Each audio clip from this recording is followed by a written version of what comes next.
This is Andi Purewal, Boxing Social in association with Betfred. We're at Box Park and I'm joined by Sky Sports' Adam Smith. Adam, how are you? Always smiling. I love to see your smile. I think we last talked at the workout maybe for Richard Riakporhe in that lovely gym in Camden. And yeah, listen, it's here. And we're 2 days away from one of the best fight nights, you know, top to bottom of the year. Maybe even sort of almost pound for pound through the card, the best one that we've put on the new relationship, well, not so new, with Boxer and Sky. Really excited about it. It's fantastic. My wife not so excited about it because it's our wedding anniversary, but maybe we'll have breakfast together and then I can come and enjoy the fun and festivity at Wembley, and maybe it'll be a different sort of anniversary where, you know, Richard Riakporhe, Fabio Turchi give us a fight and a night to remember, and yeah, we can all move on. But it's listen, it's a cracking night, it's a cracking card. Really excited about it, Andy. Cannot wait for the young lady just alongside me, Lauren Price, to turn professional. I mean, I don't know if I've been as excited about a professional debut. Maybe, I don't know, we're going right back. Obviously the likes of Ricky Hatton and Anthony Joshua and Katie Taylor was a big one. There's been lots, and we've been there from start to finish a lot of fighters' careers. But this is a big one for us. You know, Savannah was important for me personally as part of the Sky Scholarship system when I was there for her pro debut. Strange one in Vegas for the Mayweather-McGregor night. But this is a big one for Lauren. I've worked very hard with Ben to try and secure her and Karis as Boxer and Sky fighters. I believe she's going to go such a long way in the sport. Just look at her track record in all sports up to this point. An amazing kickboxer, an incredible footballer. She's cleaned up as an amateur in the boxing world, and I think she'll be hard to beat as a pro in whatever weight she decides. It's welterweight, up at light middleweight. I think she's a phenomenon. So very excited about Lauren's opportunity. And then there's some great 50-50 fights on the card, which is why I mean it's a stacked, you know, real fight fans card. Sebastian Formella coming in to tackle Chris Congo. Crossroads clash that. And how about Jermaine Brown and Zach Chelli? Real 50-50. Jermaine Brown keeps coming into these fights. And Zach Chelli, I mean, he's all in, Zach. He absolutely, great character, very intense. Him and his dad, very focused. I think that's going to be a real battle. Adam, let's just work through some of those fights. The main event first, Richard Riakporhe, Fabio Turchi. What are you hoping to see from Richard in this fight? And do you think people overlook his boxing ability because of the nova power he possesses? Good questions. What am I looking for? I'm looking for improvement in Richard Riakporhe each and every time, and I'm sure that's what Angel's looking for. You know, it's still an embryonic relationship.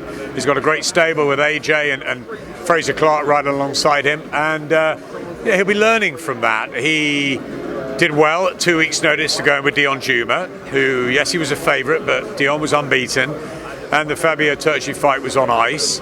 I said to him afterwards, I think it's important that you have this fight because it's an international test. Although he's younger, Fabio, he's more seasoned. And yeah, I think people slightly overlook what Richard can do technically, but I think that's a work in progress still.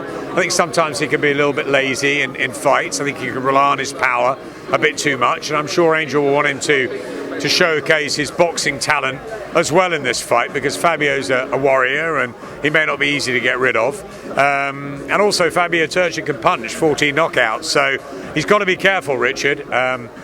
It's a tough fight, and that's what he needs. He needs this and maybe even another gut check before going to a world title challenge where he can be assured he either wins or he's very close to winning. If you throw him in right now with the likes of Lawrence Okoli and the others, I'm not sure he's quite ready. I know he's slightly older because time maybe not on his side and the pandemic obviously didn't help, but he keeps himself in immaculate condition. There's plenty to like about him.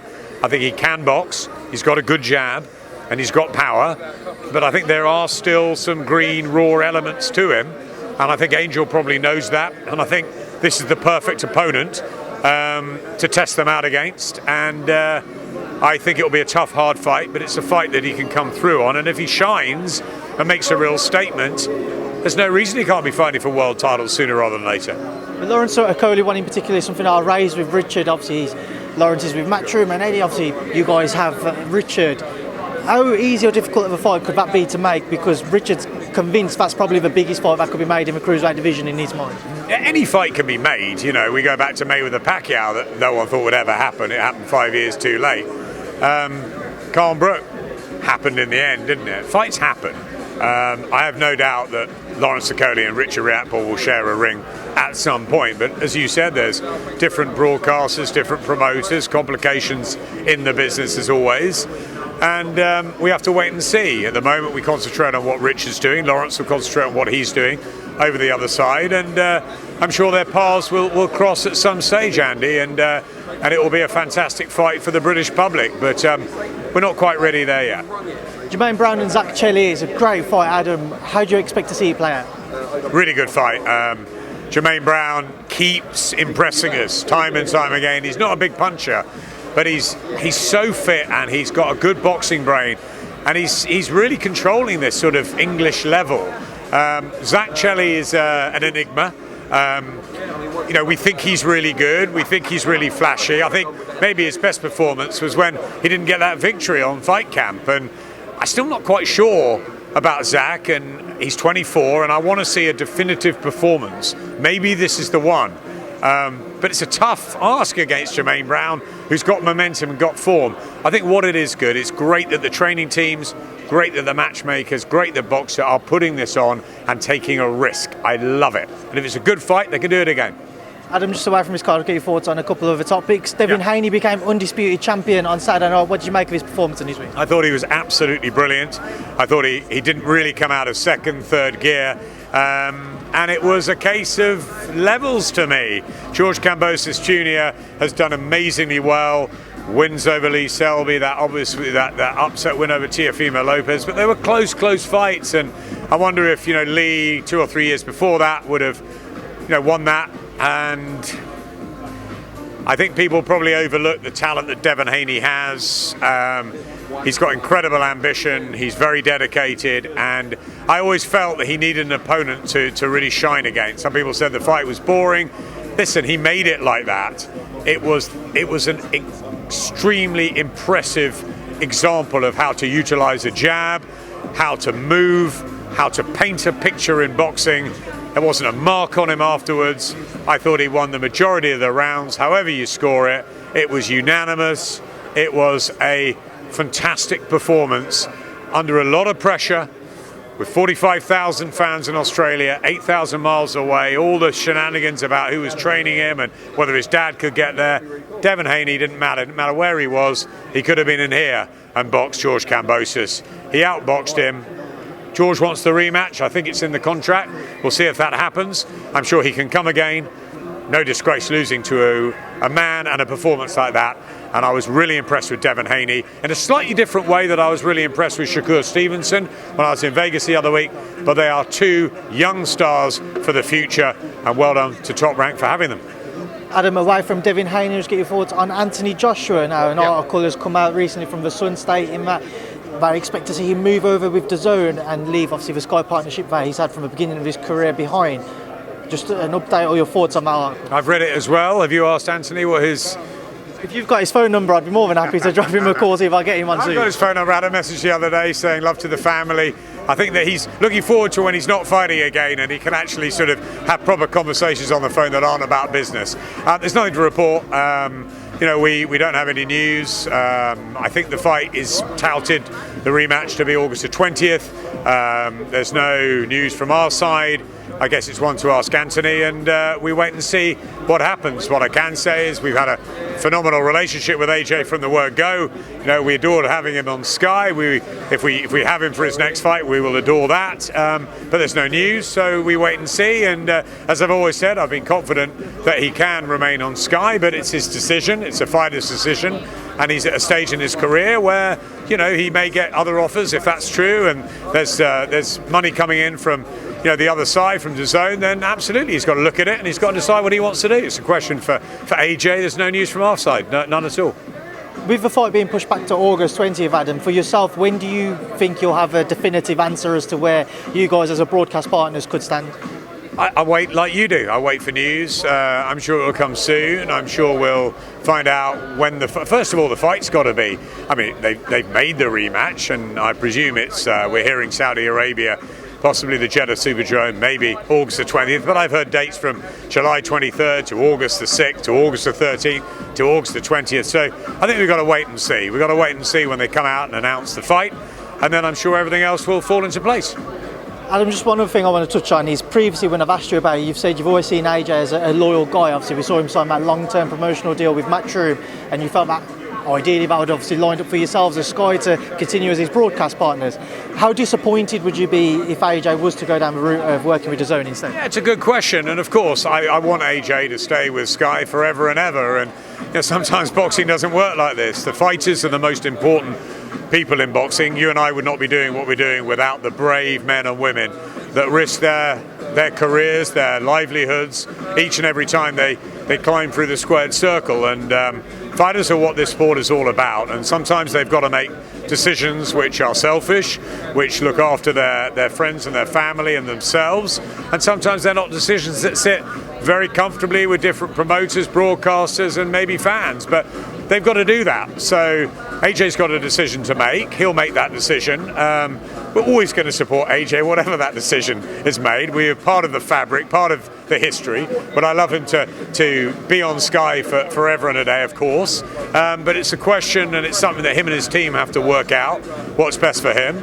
And all I can say is that there's no news our end, and we wait and see. And if he does go elsewhere, if that is the rumour that you've heard, and rumour, speculation, 2 a penny, 10 a penny, 100 a penny in boxing, we'll wish him luck and good fortune wherever he is. Of course, he's a fighter. We're very close. He's been amazing for Sky. He'll always continue to be part of our family, whatever his immediate future has. And if that immediate future is with us, great. If it's not, it's not. We'll see what happens. What I do know is that with Boxer and Sky and Top Rank, we've got a fantastic position now in boxing. We had a great time with Eddie and Matchroom. We've now got a really, really good period to look forward to. Plenty of fights coming up. The future is very bright at Sky. Opportunity knocks for all the great Olympic talent going forward. And, we'll look to see what big fights are going to be made. We get the AJ Usyk fight, we get it. We don't. We look forward. Savannah Marshall and Clarissa Shields is a fantastic fight, we know, in September. There's other big fights. We've got to look at what Chris Eubank Jr. does. We've got to look at the whole Top Rank. Look at what Devon Haney and Shakur Stevenson have just done. We'd love to have them fight over here in the UK, wouldn't we? Michaela Mayer as well, lots of them. Look at the boxer fighters who are chomping at the bit to get going. The young, Hughie Fury's got his big opportunity against Michael Hunter. Tasha Jonas will be back in world title action soon as well. It's a fantastic stable, but I want to also pay tribute to someone not on our stable, and that's Joe Cordina. Joe, very close to Joe. I said many times to Eddie that I thought he'd become a world champion. I've been on record saying that a lot. I've been on record saying that AJ will stay with Sky, and I hope he does. But sometimes you get it right. Sometimes things don't work out like that. What I do know is that Joe Cordina, in my opinion, was always going to become a world champion. I didn't think it would be as dramatic as he did it on Saturday night. I'm absolutely thrilled for Joe. He's a great guy. It was a fantastic one to watch. And I was actually preparing for the Haney commentary at the time and almost jumped out of my chair. So I was delighted for Joe. Great for Welsh boxing. Lauren continues to fire the flag. The football, obviously, Ian Rush can't stop cheering. Brilliant stuff for Welsh sport. They're great. They're great sports fanatics in Cardiff. We love it down there. Great for Joe Calzaghe. So yeah, hats off to Joe Cordina. And listen, when we hear news about AJ, we'll be the first to tell you, Andy, and we'll wait and see like you do. Obviously, huge respect to Joe Cordina for what he produced this past weekend. Just one final one on AJ. Robert Garcia has been confirmed as kind of a new part of their training team. What's your thoughts on that? I think Robert Garcia was a brilliant fighter. I remember commentating on him as a super featherweight back in the day, world champion. He's become a terrific trainer. And AJ went to America and he tried a load of different trainers out. Looks like he was going to settle with Angel. Rob McCracken did wonders for his career. It is a change. Obviously, they want to implement different tactics in this fight. And he obviously feels that Angel and Robert Garcia are the dream team to make that happen. It's a tough fight. It's a hard fight. He'll start as an underdog. Alexander Usyk was brilliant at Tottenham, and Anthony Joshua's got it all to do. So I know he's training hard. I've spoken to him and KD and the team, and we wish him well, because it's a tough fight. He's going straight back into the fire, and Alexander Usyk is one of the best pound-for-pound fighters in the world. So hats off to Team AJ for doing that, and let's see if he can be successful this time around and become a 3-time heavyweight champion. Wouldn't that be something amazing? Adam, there's some odds on Sky Bet currently between your old partner Eddie Hearn and Mr. Ellerbe. Have you been made aware of that? Go on, tell me. So for a fight to take place between the pair of them by the end of the year, obviously they've been having a back and forth. Who's favourite? Eddie's a favourite at 1-3. Leonard's the underdog at 9-4. The draw's 10-1. Just get your thoughts on that. I saw Eddie. I think he have a little play around with Frank Smith, and there was a body shot in there. Eddie is irritatingly good at sport. Obviously, he was born into, the matchroom world. He came to Sky, I remember, and did some sort of, swingometer thing with a golf club, and was good at that. I think he plays a good round of golf. I've seen him play cricket, and he can play cricket. I thought I could play a bit of table tennis, and he took me down in the bubble, and that was really awful. I don't mind losing to Shane McGuigan, who's a very good player. Clifton Mitchell's also a really good table tennis player, but it really irritated me losing to Eddie, because he didn't do anything spectacular. He was just very, very consistent and solid. I know he keeps himself fit. He can obviously punch a bit. Do I want to see that happen? No. I like Leonard Ellerbe. I like Eddie Hearn. Do I want to see it happen? Not really. But look, if it does, I would. Floyd will back his man. I'd probably back my ex-partner there. I think Eddie might have a bit too much for Leonard Ellerbe. Why don't we throw Ben Shalom and others into the mix? Dean White did say he wanted to get a promoter fight. Dallas Howland, he's big and strong, isn't he? I don't know. There's plenty out there. I'll tell you one thing: I won't be donning the gloves. I'll let people far braver than me do that, and they're the ones who respect. So listen, it's all fun and games. And what's good is that boxing is buoyant, isn't it? And we at Sky and Boxer are really excited, and we've got a great top rank show this weekend as well with Edgar, a wonderful puncher at super middleweight, and then we go with the light heavies next week. So fantastic June and July ahead, and exciting times worldwide in boxing. Adam, Chisora Pulev, July 9th. What's your thoughts on that? I look forward to seeing it, and wishing our old friends well in it. I'm not sure what Pulev's got left to offer. Not sure really what Derek.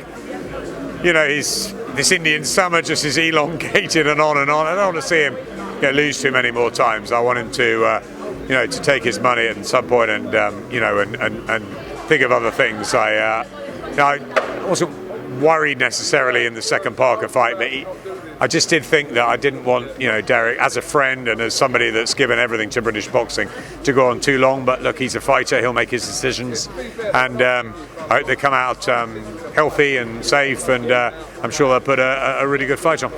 Noi Nue defeating Nonito Donaire with a stunning second round stoppage victory on Tuesday. I just can't get your thoughts on that. Look at Top Rank as a promotional stable, haven't they backed some fantastic fighters? Congratulations to Todd DeBoer and Bob Arum for sort of getting this talent. Noya in a way has proved himself destructive on the pound for pound rankings. Is there any stopping the monster? He's absolutely brilliant. He's another one I'd love to see over here. I'd love to see Terence Crawford too. So many fighters, and PBC, Top Rank, Matchroom and DAZN, Wasserman and Channel 5. Frank Warren and BT, and all the success they're having with Tyson Fury, and there's great success out there. But we believe at Boxer and at Sky that we're putting on cracking UK shows. We'll put on some really good ones, and we're in a building back process. And I tell you what, in 2 or 3 years, let's see where we are, because I think we'll be in a fantastic place. Ben Shalom's doing really well, and you can see from the competitiveness of this card, he's giving plenty back to boxing fans. And plenty of fighters want to be on our platform, and we're thankful for that. Final one, Adam. Fury Hunter and Hatton Barrera, same night, same venue. Can you just kind of explain to me how things will work around that event? Maybe you can explain it. There's a lot of people working on behind the scenes, sort of working out how that actually sort of manifests itself. As far as I know, it's 2 events under the same roof in the Arena, but 2 separate events. I believe that fans could come in and see the whole night, which is cool. But we'll be doing our boxing show, our Box to Sky Sports show with Hughie Fury against Michael Hunter, great international heavyweight fight. Also, of course, we have Ben Whittaker's professional debut, which I'm really, really excited about. Caroline Dubois back. I think Brad Ray as well will be on the card. And then we all sort of down tools from that show and watch the exhibition between Ricky Hatton and Marco Antonio Barrera. It's an exhibition. It's an exhibition for. There's a charity element. Obviously, Ricky's very hot on mental health, which is really important.